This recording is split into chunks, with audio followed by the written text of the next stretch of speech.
Buenas tardes. Continuando con lo que dejamos esta mañana, no interesa que no hayan estado tranquilos, vamos a hablar de esto, la construcción del mito de Beethoven. ¿Qué es lo que necesitamos para construir un mito? Más o menos es como la receta que siguió Beethoven y sus contemporáneos para construir el mito de Beethoven. Lo primero en lo que se sustentó el mito beethoveniano, es decir, de él, fue tomar algunos acontecimientos importantes de su vida y sobre ellos comenzaron a maximizar la figura de Beethoven. La primera es, estos son hechos ciertos, en 1778 él se presenta el 26 de marzo en Colonia como pianista a los 8 años y venden la imagen de él como niño prodigio del piano a los 8 años. Este es un hecho cierto, pero sirve también para el mito, es decir, para comenzar a decir de entrada que él desde niño ya poseía unas dotes especiales. De hecho, lo que sí se sabe es que el Papa alteró la fecha de nacimiento para hacerlo pasar de 6. ¿Sí? Eso también es un hecho cierto, pero en realidad tenía 8 años cuando pasó esa presentación. Nos vamos unos años después, a 1786, y este es uno de los puntos importantes, su famoso viaje a Viena para conocer a Mozart. Lo importante de aquí es Mozart, en realidad. Y lo que la documentación indica es que parece que en realidad nunca se conocieron. Lo que sí sabemos es que él estando en Viena le dicen, mi sentido pésame, su mamá acaba de morir y él tiene que devolverse por eso. Pero no hay una certeza real de si se agendó una cita con Mozart y si Mozart lo conoció. Pero para el mito eso sí sucedió. Al punto que después de la muerte de Beethoven comienzan a hacerse pinturas del encuentro entre Mozart y Beethoven y también hay una famosa cita atribuida a Mozart donde él dice que en efecto Beethoven era una persona importante para la música y que él vislumbraba en él un genio. Pero eso es una construcción posterior a la muerte de los dos, de Mozart y de Beethoven. Lo que importa es el encuentro con Mozart, se haya dado o no. Tercer hecho importante, 1792, viaja a Viena para estudiar con Haydn. Entonces, el contacto con estas dos figuras supremamente importantes en la música y sobre todo para la música alemana es lo que le comienza a dar relevancia a Beethoven. Él termina tomando clases con Albrechtsberger y Salieri, pero a nadie le importa Salieri. Y Salieri era un importante compositor. Entonces, para la construcción del mito también hay una selección de personajes. ¿Quién pesa más, Mozart o Salieri? Mozart. ¿Quién pesa más? ¿Haydn o Albrechtsberger? Se me trabó la lengua con el apellido. Pues, Haydn. Es así de sencillo. 1795, primer concierto en Viena bajo la tutela de Haydn. Eso, digamos, de alguna manera autentifica a Beethoven como heredero de la tradición de Haydn. Comienza a aparecer la sordera, que esta mañana yo hablaba, la sordera se convierte en un personaje para la construcción del mito, y él escribe a los 32 años su famoso testamento, donde él básicamente lo que está haciendo es quejarse de los dolores tremendos que tenía a través de la sordera y de la depresión que le estaba causando el perder el oído. Cosa que sí fue cierta, pero también se toma como un momento importante porque es la forma como en el mito se introduce la sordera como personaje. Es decir, sobre un hecho real se construye un mito. Viene este que yo les hablaba esta mañana. En 1804, Beethoven decide no usar el título de Bonaparte para la tercera sinfonía porque Napoleón se declara emperador. Lo mismo que expliqué esta mañana, a Bonaparte esto no le importó. O sea, esto pasó para él totalmente inadvertido. Pero es importante para el mito porque quiere decir que Beethoven de alguna forma está a la misma altura no física porque era bajito, está a la misma altura histórica que Napoleón. Entonces, por eso es que lo resaltan. Esa es la razón de resaltarlo. Bien, viene otra que es importante, necesitamos que tenga un amor. Entonces, en 1812 aparece su amada inmortal, cuya identidad sigue siendo desconocida. Maynard Solomon escribió toda una biografía intentando descifrar quién era la amada inmortal y finalmente nadie sabe quién fue. Pero también es importante que él se enamore. Y esa carta es importante porque es prácticamente lo único que conocemos de la vida sentimental y privada de Beethoven. No conocemos nada más. Y en 1818 ya la sordera es muy profunda en Beethoven y lo obliga a comenzar los famosos cuadernos de conversación que se convierten de alguna forma es como si pudiéramos hackear en este momento la cuenta de correo o los chats de alguna persona actualmente. Entonces se convierten como en el testimonio más directo de lo que pensaba y lo que decía Beethoven. Entonces, estos hechos son algunos importantes, hay otros también, pero digamos, hay una selección no para construir la biografía, sino para construir un mito sobre la persona. Esto nos lleva a observar sus cartas y en las cartas comenzamos a ver cuál era la percepción que tenía Beethoven de sí mismo. Y en realidad lo que comenzamos a ver es que él sí quería ser uno de los grandes compositores alemanes. Esa intención sí estuvo en él. Lo otro es que cuando él ya estaba en sus 40 años y de ahí en adelante, él ya era consciente de quién era Beethoven para los demás. Y cambia su escritura de una forma muy particular. Comienza a hablar de él en tercera persona. ¿Esto qué quiere decir? Que él se está desligando del personaje mítico.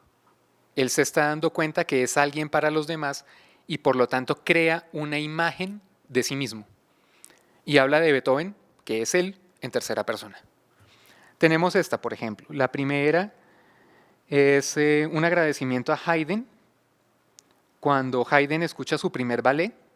Entonces le dice: oh padre querido, eres muy amable, pero está lejos de ser una creación.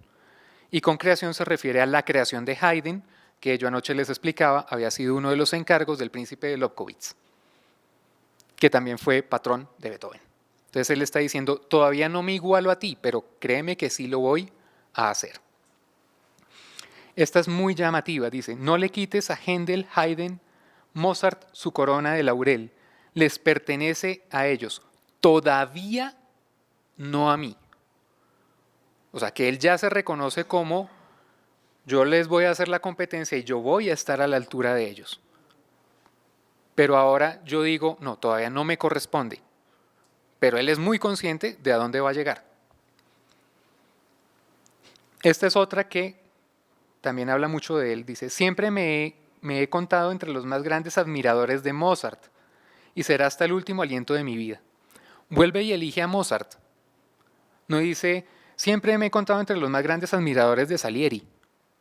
O sea, a Salieri sí lo conoció, tomó clases con él, pero no, selecciona a Mozart. Y dice: yo soy admirador de la obra de Mozart. O sea, vuelve y crea un nexo con ese pasado importante germánico. Esta hay que entender, Bach significa es arroyo, traduce arroyo del alemán. Entonces él dice: a Bach debería llamársele mar, es decir, a arroyo debería llamársele mar, debido a su riqueza infinita e inagotable de combinaciones de sonidos y armonías. Entonces él vuelve y se conecta con Bach. Él obviamente no conoce a Bach, pero sí tuvo relación con una de las hijas de Bach. O sea, sí tuvo contacto con la familia. Esta también es terrible. Dice: príncipe, lo que eres por accidente y nacimiento. Lo que soy yo mismo. Los príncipes tienen, y todavía habrá miles. Beethoven, solo hay uno. Y ya comienza a hablar de él en tercera persona. Beethoven solo hay uno. Entonces él dice: yo soy más que la aristocracia. Ser aristócrata es una cuestión que usted hereda, no necesita esfuerzo para hacerlo. Yo soy Beethoven por esfuerzo. Y eso es muy, muy importante de ver toda esa transformación. Esta es maravillosa. Si solo estuviera en Londres, ¿qué querría escribir para la Sociedad Filarmónica? Porque Beethoven puede escribir, gracias a Dios, pero nada más en el mundo. O sea, chiquitico el ego. Bien pequeño el ego de Beethoven. Porque lo que está diciendo es, uno, hablarse en tercera persona. O sea, vuelve y juega, porque Beethoven. Dice, porque yo. No, dice, porque Beethoven. Es una imagen de él mismo. Y que solo puede escribir en el mundo. Es decir, que él ya tiene una percepción de que su música está más allá de las fronteras del habla germánica, del habla alemana. Eso es lo que nos está diciendo. Bien, viene esta porque prefiero olvidar lo que me debo a mí mismo que lo que le debo a los demás. Entonces también ahí hay una falsa modestia de Beethoven presentándose un poquito como una persona humilde entre todos los demás. Entonces tenemos dos elementos que son importantes para construir un mito. Primero, hechos que sean relevantes de la vida y segundo, autopercepción. Es decir, esto lo dijo Beethoven. Hay un tercer elemento y es cómo lo vieron los demás. Y aquí es donde viene la parte peligrosa, las falsas citas a Beethoven. Tenemos en primer lugar a Bettina Brentano o Bettina von Arnim. Ella mantiene una correspondencia que es publicada en 1835, pero ella también conoce a Beethoven y le atribuye una serie de citas que son de dudosa procedencia. Es decir, que puede ser que Beethoven las haya dicho o puede que no, pero no existen documentos adicionales que puedan corroborar las historias que ella narra de Beethoven a Goethe. Pero durante mucho tiempo se tomaron como ciertas. Viene Schindler, Anton Schindler, que fue periodista. Él comienza a escribir la primera biografía en los últimos años de vida de Beethoven. Él tiene acceso a los cuadernos de conversación y se sabe que él puso conversaciones falsas en los cuadernos. Entonces, él también deforma un poquito el mito de Beethoven. Sin embargo, como esto no se sabía, mucha gente le dio credibilidad absoluta a todo lo que dijo Schindler, porque él decía, es que yo conocí a Beethoven. Entonces, yo soy una autoridad para decir quién fue Beethoven y quién no. Franz Joseph Fröhlich hace algo bastante particular y es que él comienza a explicar las últimas obras musicales de Beethoven al público. Lo hace a través de la crítica. Y eso quiere decir de alguna forma que las personas no podían entender lo que Beethoven había querido expresar en música. Entonces él se hace autoridad y comienza a imaginarse historias dentro de las obras musicales, entre ellas la Novena Sinfonía. Entonces él dice, no, la Novena Sinfonía en realidad no es la obra de un sordo, sino es cómo espiritualmente Beethoven logra derrotar la sordera y arma toda una historia, todo un libreto detrás de la Novena Sinfonía que no existe. Sin embargo, entra dentro del mito. Romain Rolland, él escribe para la generación de la posguerra napoleónica y él ve en esa generación muchos antivalores. Entonces utiliza a Beethoven, a través de la Novena Sinfonía principalmente, como una persona que es sincera, altruista, abnegada y auténtica. O sea, que él sí hacía arte auténtico. Entonces lo pone como un modelo moral para una generación que juzga a Roland como corrupta. Entonces dice, a ustedes les falta moral, tienen que seguir al gran maestro. ¿Sí? El arte que ustedes hacen ya no es tan arte como el que hizo el gran Beethoven. Entonces todos estos elementos sumados nos comienzan a dar el mito. Otro punto importante que lo nombré esta mañana, el gran personaje para construir el mito, porque permite tener la ironía del músico sordo, es precisamente su enfermedad, la sordera. No hubo realmente un diagnóstico claro. de por qué quedó sordo. Lo que sí se sabe es lo que le causó, porque no fue una sordera inmediata, tomó muchos años, perdió primero un oído, después el otro, pero no hay una explicación clara, se cree que fue una infección bacteriana, otros dicen que no, y la ciencia, pues la autopsia no daba tampoco para. Lo que se encontró era que el nervio auditivo se había despegado, pero no había explicación de por qué. Pero la sordera se convierte en personaje. Entonces, ¿cómo usan la sordera de Beethoven para construir el mito? Es decir, la sordera le sirvió para aislarse del mundo. Y ese aislamiento le permitió entrar a un mundo de percepción distinta. Casi que él entra a una especie de Parnaso musical donde hay una música que él solo puede oír y la transmite a los demás. De esa manera se usó la sordera. Es decir, es un elemento, lo llevan más allá de la enfermedad, lo hacen personaje. En realidad Beethoven no pudo tener una percepción real de cómo estaba siendo tocada su música. O sea, en la realidad eso era lo que estaba pasando. Pero eso lo excusaban en que no, el gran maestro está pensando en otra cosa. Entonces nosotros, pobres mortales, hacemos intentos fútiles de interpretar lo que el gran maestro nos está queriendo decir. Lo otro que sucedió es que Beethoven en realidad tuvo que cambiar su oficio. Por no decirle el 100%, pero la gran mayoría de compositores en este tiempo eran compositores intérpretes. O sea, tocaban un instrumento que oían y podían escribir. Beethoven por su sordera tuvo que cambiar a una técnica completamente escrita. Es decir, él escuchaba por lo escrito, para decirlo de alguna forma.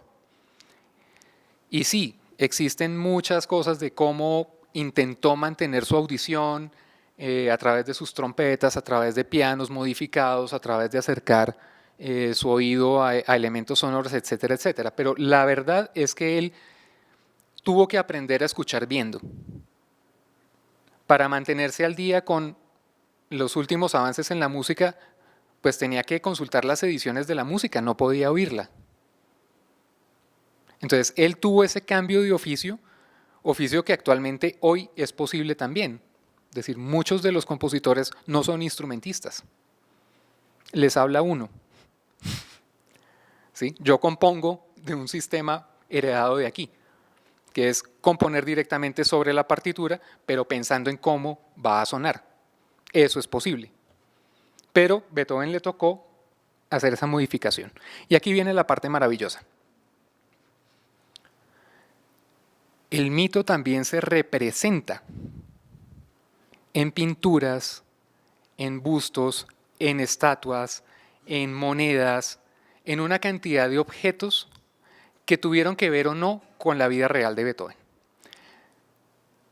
Tenemos en la esquina superior izquierda lo que sería un retrato normal de Beethoven. Sí, eso está en una medallita, en una especie de camafeo. Normal, esos eran los retratos de época. Cosa distinta a lo que nos dicen los otros dos. La imagen grande que está a la derecha en realidad es una reinterpretación de Beethoven. El rostro de Beethoven que ustedes ven ahí es sobre su máscara mortuoria,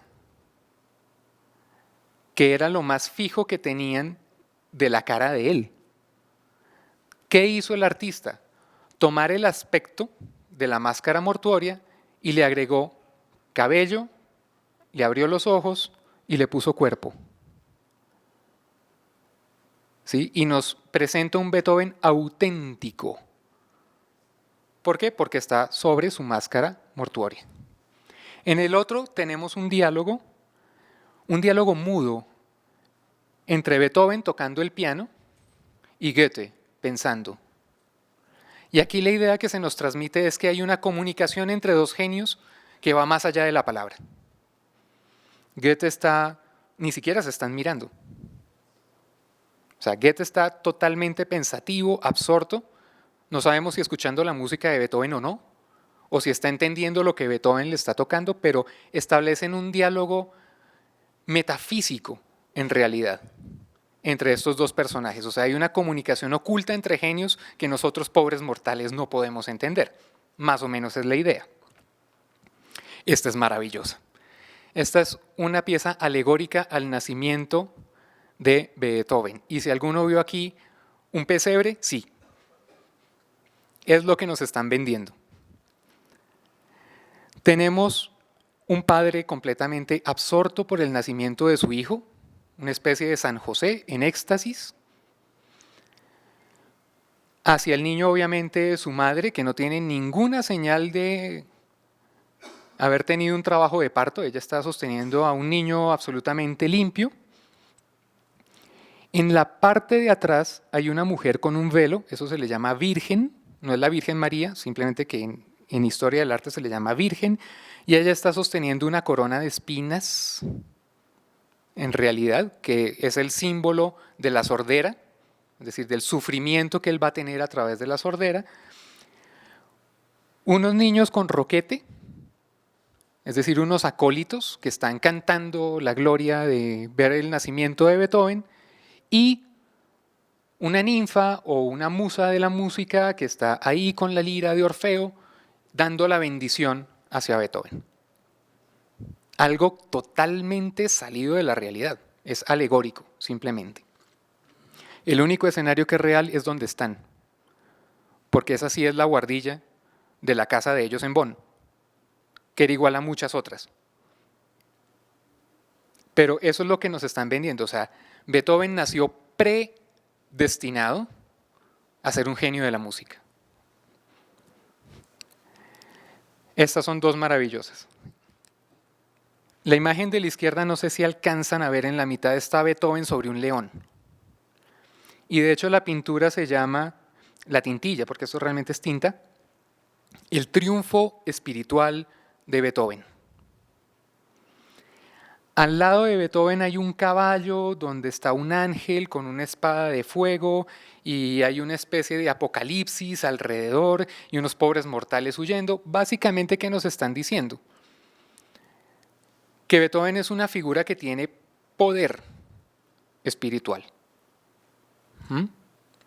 que está más allá del ámbito humano, que su espíritu está más allá de lo que un mortal ha podido tener. O sea, es una imagen muy fuerte, muy potente.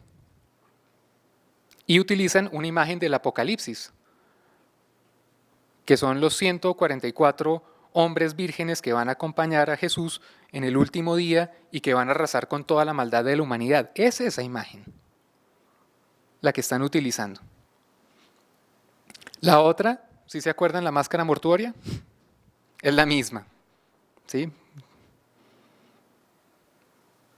En otro ángulo, pero es la misma máscara mortuoria. Están los dichosos laureles que Beethoven no le había querido arrancar a Mozart, a Haydn. Están ahí. Y en esta misma figura alegórica que está, pues lo que fue más importante para él, el violín y el piano. ¿Sí? Aquí sí lo reconocen como violinista y como pianista. Pero él está ahí, suspendido en el aire, omnipresente. ¿Sí? O sea, es como un dios de la música, él ya logró los laureles de la gloria. Entonces, son muy fuertes estas imágenes. Esta es maravillosa. Aquí Beethoven no está en ninguna parte, pero sí nos muestran cómo escuchaban la música de Beethoven. No se alcanza a leer, pero abajo dice Andante de la Sinfonía en la 1840. Y lo que nos están mostrando es al público cómo escuchaban la música de Beethoven. Y vemos a una persona completamente inclinada hacia adelante, tomándose la cabeza. La mayoría está con los ojos cerrados. O sea que es una contemplación del arte. Si ustedes han preguntado por qué guardamos tanto silencio, es porque viene de esta tradición. Es decir, se guardaba silencio ante la música en los entornos privados. Pero más que eso es una escucha individual, es decir, yo me reúno socialmente con otros, pero no a hablar, sino a contemplar individualmente lo que estoy oyendo. Y ninguno de ellos está mirando. No hay comunicación entre ellos. salvo la comunicación de la música, que todos oyen al mismo tiempo. Casi que se podría decir que todos están entendiendo lo mismo. O sea, que la música es lenguaje. Eso es lo que nos está transmitiendo este dibujo. Este es otro maravilloso, también que Beethoven como un gran dios, en la parte de abajo hay una orquesta sinfónica, y si uno mira las proporciones, vaya que es diciente, es decir, los músicos son nada ante la presencia de Beethoven. Y Beethoven es una especie de conector entre un mundo fantástico, ¿cierto?, que está en la parte de arriba, donde hay imágenes alegóricas a dioses griegos y, no sé, hay ninfas, hay una corona de laureles, hay unas vírgenes ahí, y los músicos abajo. Quiere decir que cada vez que tocamos Beethoven en orquesta, evocamos, es como si estuviera de nuevo presente el espíritu de Beethoven. Así de fuerte es la imagen que se nos está vendiendo. Esa misma imagen fuerte y poderosa se usó en 1901 y de ahí en adelante para la primera venta de discos de Caruso. Caruso aparecía en las revistas y al lado el disco de la ópera donde cantaba Caruso, y lo que decía el vendedor era: no es una grabación de Caruso, es Caruso mismo en su casa. Es decir, que cuando yo ponía un disco, de alguna manera mágica me aparecía el espíritu de Caruso en mi casa y que yo lo podía tener ahí y por tanto lo compraba. Y sigue siendo hoy en día más o menos lo mismo. ¿Sí? Son imágenes. La última que tengo ahí, que es aterradora, es que la imagen de Beethoven sigue estando presente. Esta es la imagen de cera que está en el Madame Tussauds, precisamente, en Londres. Tienen todo un pabellón dedicado a compositores clásicos, donde está Haydn, está Mozart, está Bach y está Beethoven. A mí me causa un poquito como de creepy, como de... No sé a ustedes, es muy raro verlo así, pero digamos que también para la cultura popular es importante la imagen de Beethoven, es decir, que las personas todavía lo reconocen así no escuchen a diario su música. Es una imagen, digamos, omnipresente de la música occidental. No podemos casi que entender la historia de la música occidental sin la figura de Beethoven. Así de fuerte es la construcción del mito. Y me faltarían cosas, o sea, me faltarían monumentos, tumbas, inscripciones y demás. Pero todo esto ¿para qué? Porque mañana yo les voy a hablar es qué es Beethoven después de Beethoven. O sea, finalmente Beethoven es una figura que trasciende y que llega a nosotros en parte como mito y también llega como música. Entonces también tenemos que entender quién es Beethoven hoy para nosotros. ¿Qué es lo que finalmente nos reunió a nosotros acá, fuera de escuchar el gran cuarteto Casals, pero que nos hizo venir a escuchar cuartetos de Beethoven? Esa es la pregunta que nos tenemos que responder. Yo hice una respuesta a mi manera. Hay una construcción social más allá de lo que Beethoven fue. Es decir, yo no estoy negando ni la genialidad de Beethoven, ni la musicalidad de Beethoven, ni todo lo que él finalmente logró. Pero les estaba mostrando la forma como se construye un mito en el que él mismo participó. Ahora, que él no es responsable de hasta dónde lo llevaron. Eso es otra cosa que ¿por qué amarga? No, Beethoven no es una mentira. Simplemente que estamos haciendo un ejercicio de revisión de la persona histórica y hay que separarlos finalmente. Es decir, también, o sea, si lo estuviéramos haciendo sobre Bolívar estaría pasando lo mismo. ¿Cómo vas a decir que Bolívar es una mentira? No, sí, pues Bolívar tiene también algunos elementos que fueron, digamos, introducidos en su propia historia. A pesar de que Bolívar sí tenía una imagen también engrandecida de sí mismo, más allá de Bolívar también hay una imagen mítica. Y los mitos son necesarios en la sociedad. O sea, no porque sean mentira como tal, sino que los mitos, definitivamente detrás de un mito también hay una verdad. O sea, los mitos son una forma de narrar historias que están vivas. Y esa es la imagen moderna del mito. ¿Sí? Y uno tiene que también dentro de un mito reconocerse en qué etapa del mito está. Eso también hace parte de las lecturas actuales de la mitología. Es decir, si vemos la mitología griega, ¿qué nos está enseñando? Lecciones que son ciertas. O sea, la lección del mito griego es cierta. El personaje puede ser que sí, puede ser que no. O sea, yo no estoy negando la verdad detrás del mito, estoy mostrando cómo se construyó. ¿Mm? Y eso no, a mí en lo personal, no me afecta la apreciación que tengo de la música de Beethoven, si no, no estaría aquí hablando de Beethoven y disfrutando de Beethoven. ¿Mm? Bueno, la discusión está chévere, pero tengo que salir a entrevistar a los chicos del cuarteto. Entonces, cualquier cosa hablamos en el intermedio. O sea, tranquilos que esto está abierto a todas las discusiones. Muchas gracias, nos vemos en unos minutos.